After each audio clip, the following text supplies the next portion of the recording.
Okay, ready? Yep. Go Naveed. Go. Okay, so I did this presentation a while back, so I'm going to try to condense it and maybe skip some of the sessions because it's getting late.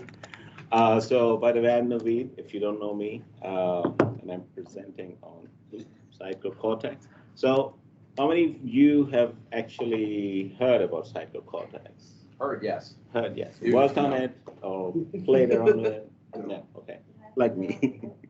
So the purpose is like try to demystify like what it is and just go under the hood a little bit, and there's like few demos that you will hopefully make things clear up with you guys. So this is me. I'm gonna skip this one. Right, so let's just take a step back, before we get into Sitecore Cortex, and then what is machine learning and how it is different from like your traditional programming. Because in your traditional programming, what you do is you write a program, you have some data, and then you get the output. Whereas in machine learning, you kind of do like flip. So you already have the output, and you put the data, and then what you get at the end is a program or a model, which can gives you a percentage or like a probability of something. So just to expand on that thing, it's a pretty simple example is if you have to write a program to identify all the apples in the world or like from the images, you may end up with hundreds of if-else statements, like it needs to be round and red and green and whatever. The other way is you supply 100 images and say to your program, like, if you see an image like this, it is an apple. And there's like a lot of variation. And then at the end, you get like a model, which is you have like machine learning model. And then when you supply, and then when you show it like a random image of an apple, it can say, yes, it's an apple, or no, it's not an apple. So it can just do like a very simple thing. This is what we call supervised learning. And it helps like, where like, it helps humans where, you have things like image recognition or segment analysis or predicting prices.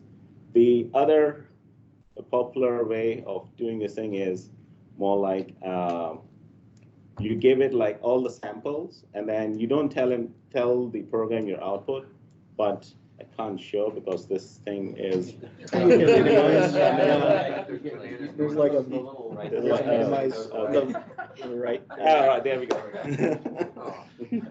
So you give it all the images, and what it will do is like it will segment them out. So it will say, all right, these all look like apples, and these all look like oranges, and these all look like bananas. So that's called like unsupervised learning, which is this kind of thing. It translates into Sitecore, where you actually translate patterns of people, like this person belongs to this thing or this thing or that thing. You should send this slide to Sitecore, because Brent and I were in a presentation and Sitecore was presenting, and I asked the question in front of the client, in front of everybody, can you give me one example of machine learning, things like that? The answer was like, no. He turned around and did a presentation. I was like, literally went, no. Seriously? It's like, no, he turned around and he continued the presentation. I was like, wow. During symposium or was it? No, this is a client. Okay, wow. So this is the simplest example I could get. But this is great. You should send it down. The guy didn't know that. Yeah. Tell me you get $100 every time you use That's it. why you have to come We to didn't say user proof. groups. Yeah. No names. So just few examples of how machine learning is being used in these popular tech companies or like applications. So Facebook uses it a lot.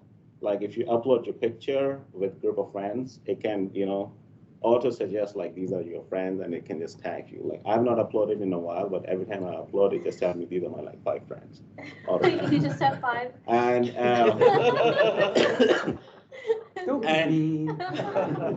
yeah, and the way it has done it is because over the years it has gathered enough of your images that now it can match it like, this is Walter in this picture. And That's very dangerous, right? Yeah.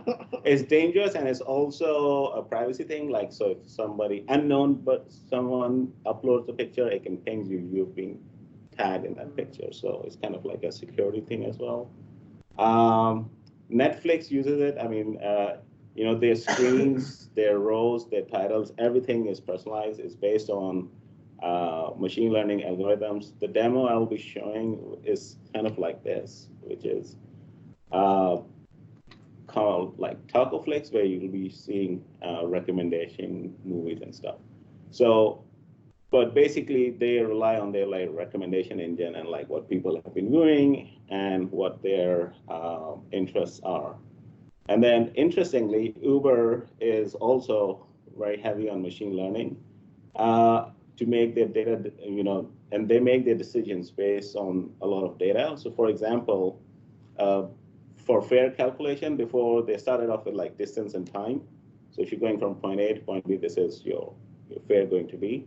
But then they added things like, oh, what time of day it is, and weather conditions, and location, if it is 5 p.m. or 6 p.m.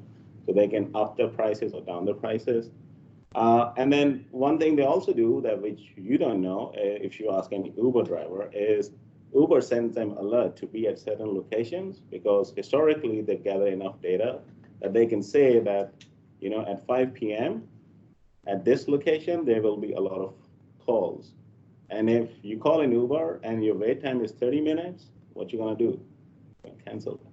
Mm-hmm. So you want your drivers to be in like close proximity of that thing. So all these things like possible with their machine learning and data learning thing. Anyways, coming back to Sitecore.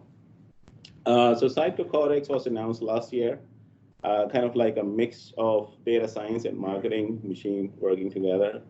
The story so far has been that, Sitecore introduced Marketing Suite in 2009.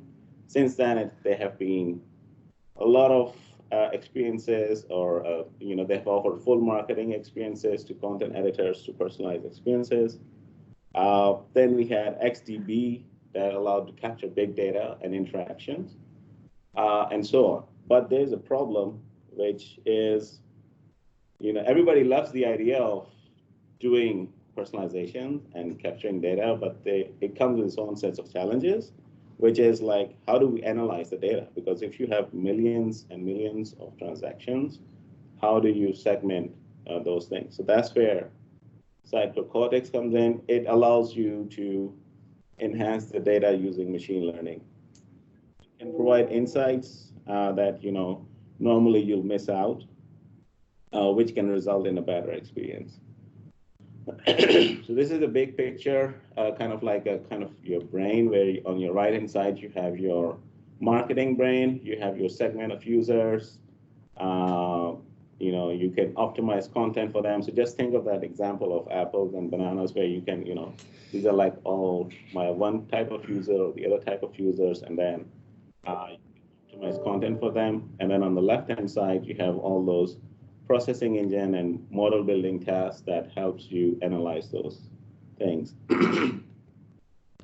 One thing that came out with Sitecore 9.1, which is kind of like hidden and not talked about, is content tagging. So Sitecore integrates with OpenCalais API. All you have to do is generate an API key and put it in your web config, and then you can do auto tagging your content.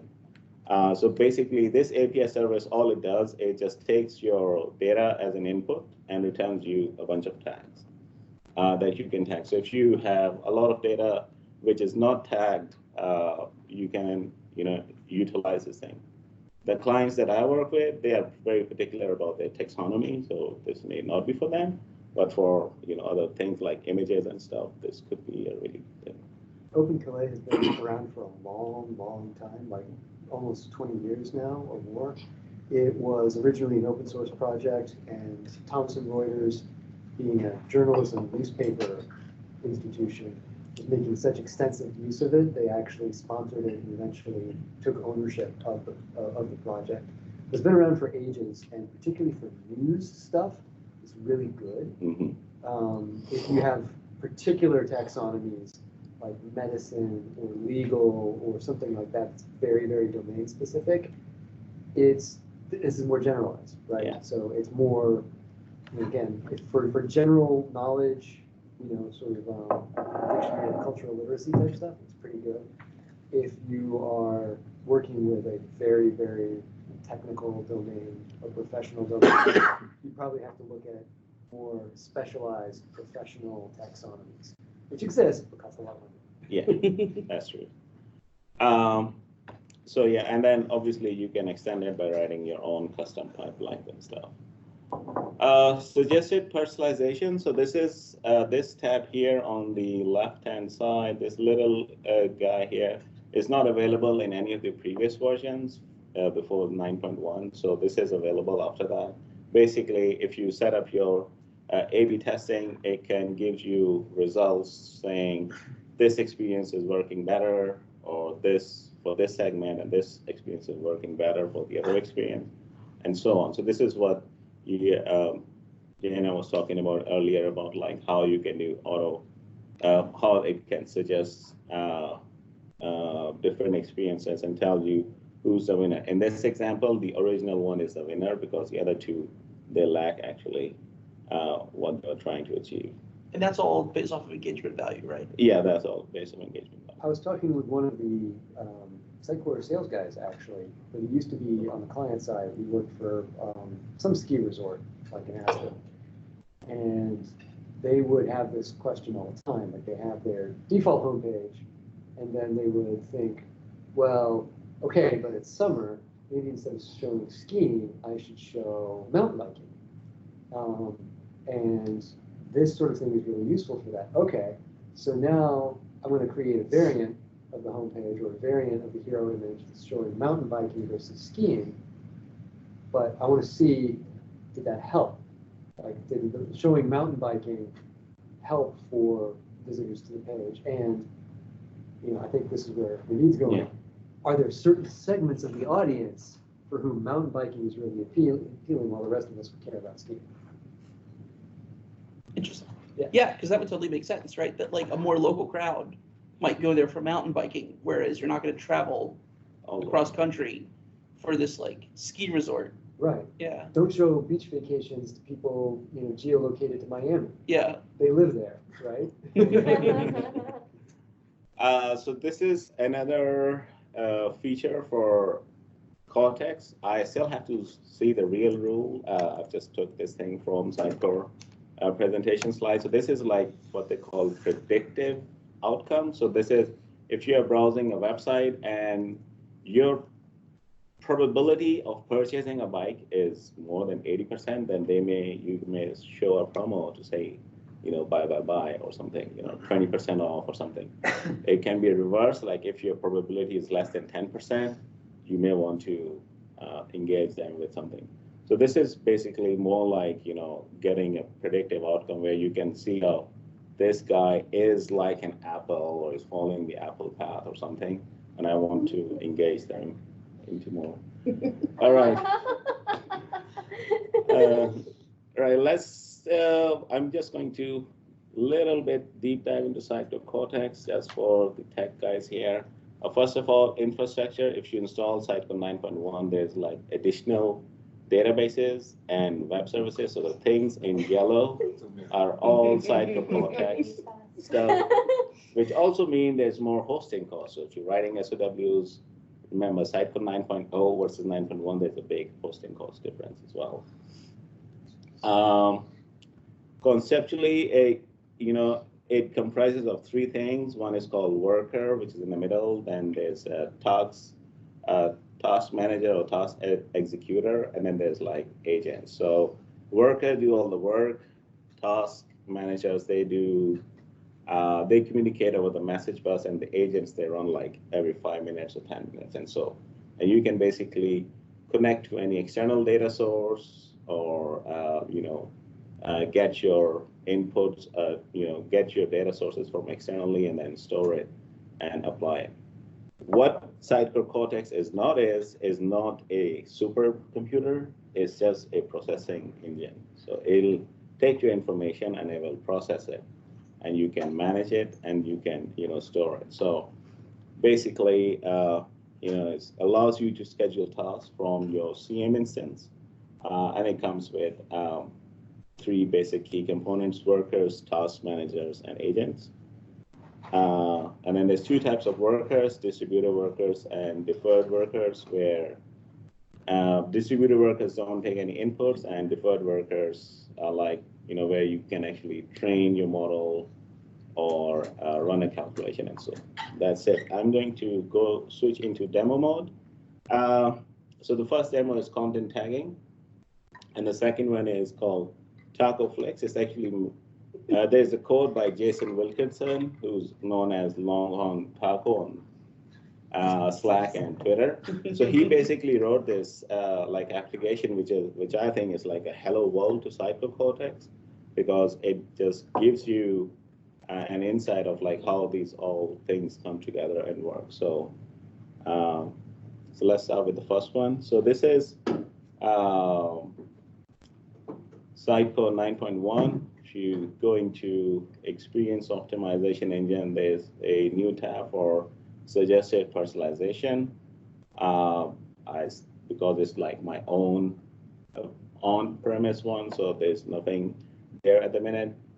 But what I'm going to show is like, if you see here, there's like a content, there's like a tag items on the top, which is disabled by default, but if you put in the correct API keys, it becomes enabled. And all you have to do is right click it and click on tag items, and it will start tagging items.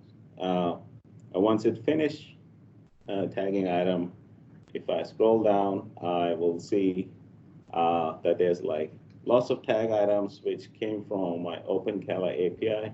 If I switch to another, I'm just trying to refresh the page. So my home page is tagged with all these items.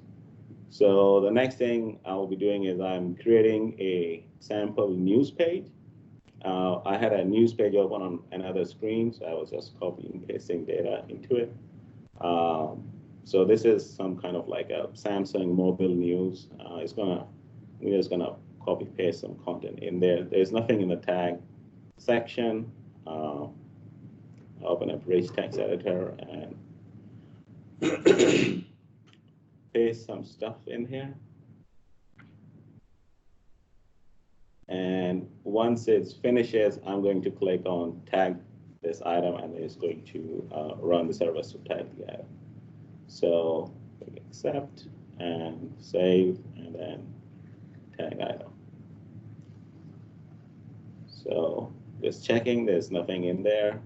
You can do tag items, or you can do tag items and sub items, so which will mean it will just go through the whole tree list of that thing, of the pages, and then you'll get them. So I see new items in there, and if I just refresh the page, I get the items are tagged with it. So you can, it specifies that there's like Samsung or mobile or application and things like that. Okay, so that's the first one. The second one is Taco Flex. So this is like a Windows application or WinForm application or XAML application, where it will generate like a rental data on the left-hand side, which means like randomly people are actually renting movies. And when they're renting movies, we are recording the data as XDB in Sitecore. And then once we have the data, we are going to run some recommendation tasks to do it. So I'm going to click on generate rental data. It's just generating 10, 20, 30 people, and just to get like a good set of data. It's basically connected to the movie org DB, which is essentially its data store or product store. And all the data is being pulled in via API. So it just say, give me randomly selected movie for this person. So these are all like random movies which are like tagged with some sort of genre and stuff. So then I click on recommendations. If you look at the bottom of the screen, there's like a projection task, a merge task, recommendation task, and storage task. So that's what's happening during the Cortex recommendation process. And when I click back, then I get my recommended movies. So for example, if you see Guardian of Galaxy, so it is showing similar kind of sci-fi movies and stuff. The projection task and merge task. Projection task, if you go into machine learning and stuff, projection task is basically kind of like in databases, you normalize the data. So it's normalizing the data, your contact data and the movie data, and the merge task is basically combining it. And then it sends it to an API on this system, a movie API.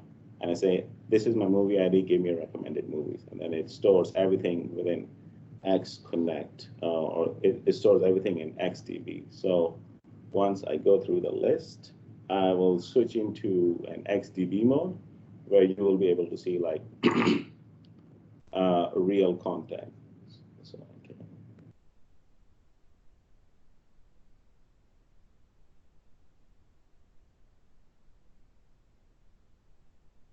So sometimes it doesn't return any value because it's, you know, just a demo. Sometimes API doesn't return anything.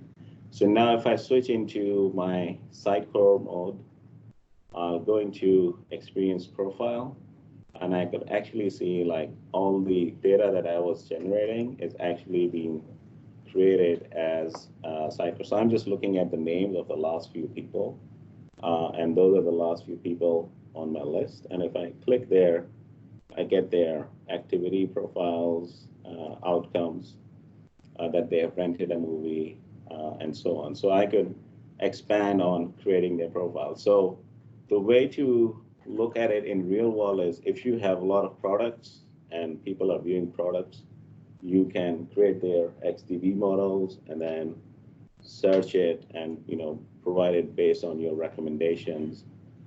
Provide based on your tagging, you can provide that recommendation. You viewed this thing, so maybe you are interested in X, Y, Z, this thing. So this is like a, you know, let's see. So, question regarding licensing, how is it different from external recommendation engine when you just send, like, I watched this movie, I send it to this recommendation engine, it returns like 5 items. Yeah. That's like product recommendation engine that exists like all over the place. Like, yeah. What's the difference? So why I need to use Sitecore for that? Let's put it this way. So, I mean, you're right. The recommendation engine is the API, but that's just the API thing. But you can have your own model. That's just like a function, which is returning via API. But you can have your own whatever recommendation logic or algorithm you want to write into it. Did they show the developer experience for this, or just all? What developer experience? I mean, like the reason, like the fact that you could have it, like it's good. The question is, why would you have it? Like if, like maybe again, that's like one example, but like if you have recommendation, you could have like you could find 100 different recommendation engines that you could just plug in as a service.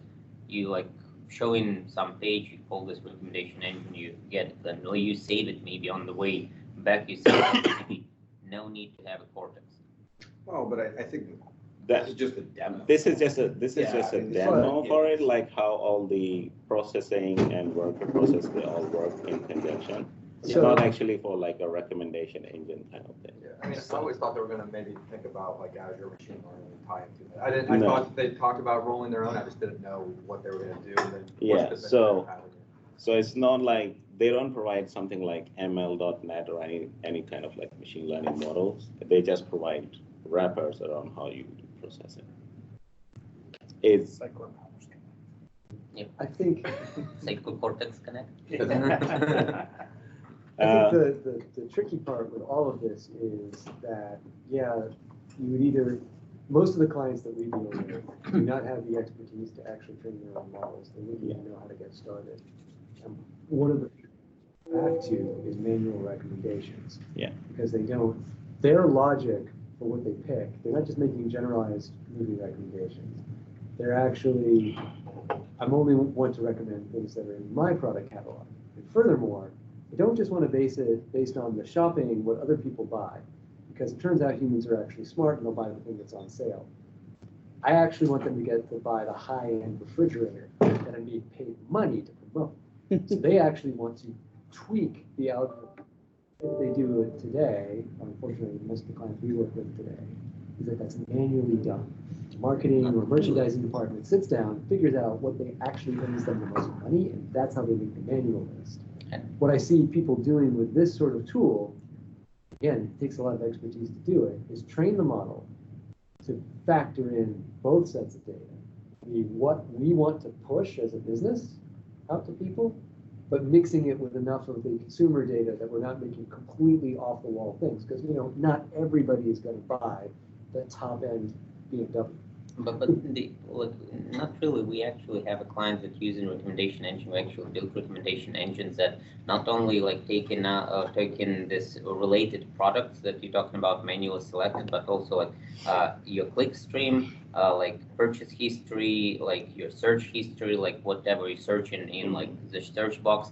It's all feeding through the model, and like there's actual like ML running behind it that kind of figuring out what to show you. So like we internally have those projects that are like that you could plug into the site. So like, but again, that would be ML engine that you kind of like plug into the scene as a service, and like you call it on the runtime or you call it from processor. There's not much difference over here. But is the idea that you use Cortex for a predefined set of use cases like prediction, invariance, or the tagging, and maybe it grows and expands to 4 or maybe 10 things, and that's what you do. You don't go and look behind an R. That's true. I mean, ultimate goal is to output the rules engine results, like where you can do predictability models and stuff like that, and store them somewhere, because then you can build upon on your rules engine. So this is, as I said, this is just like a very kind of like a hello world example. You would say, why do you want to show me hello world? Because I can do it. We're gonna start there. Yeah, this is just like the way to start, then you can kind of like expand on it. So who explains this to a client? Who explained this to a client? Guys that Wait for Sitecore AI, and you can do auto personalization.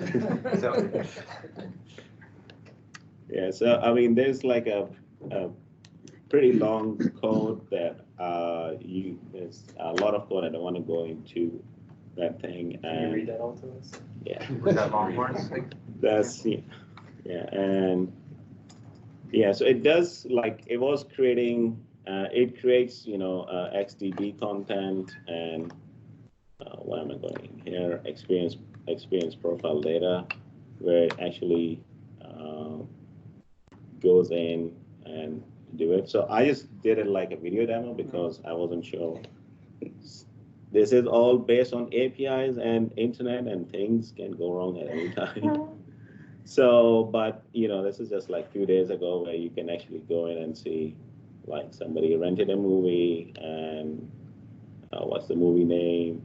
It's not there, but you have to list out. There's like specific set that you have to, as in the deployment script, and then you can go in and check it. So I can run it in the live mode if you guys want, but it just runs like this. It may not work 100%, but. So what is it actually looking at when it runs this? Like you pull back movie data. Yeah. Presumably the movie data is because it's been tagged with other things similar. So the movie data is pulling from the movie.org right. store. So movie data is kind of like your product data. Okay. I don't have any products inbuilt, so what I'm relying on. Is it just looking at the raw text, or is it actually? The movie. Tags, movie data is actually looking at the genre of like what kind of category the movie is it action or something else? Yeah. And what if people are watching this thing, they're doing, what are they actually watching and stuff. So that's the movie data API thing. That how we're getting there. So. But movie data API is something that exists outside, and it's providing you recommendations. Yeah. Okay. So that's true. So my content tree doesn't have any of the movies, so I'm just. No, I get this.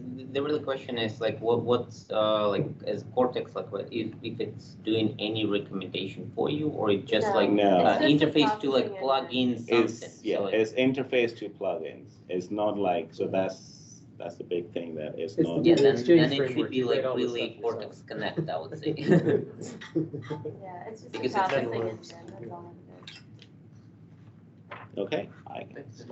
Thanks, Iggy. Awesome, thank you. Yeah.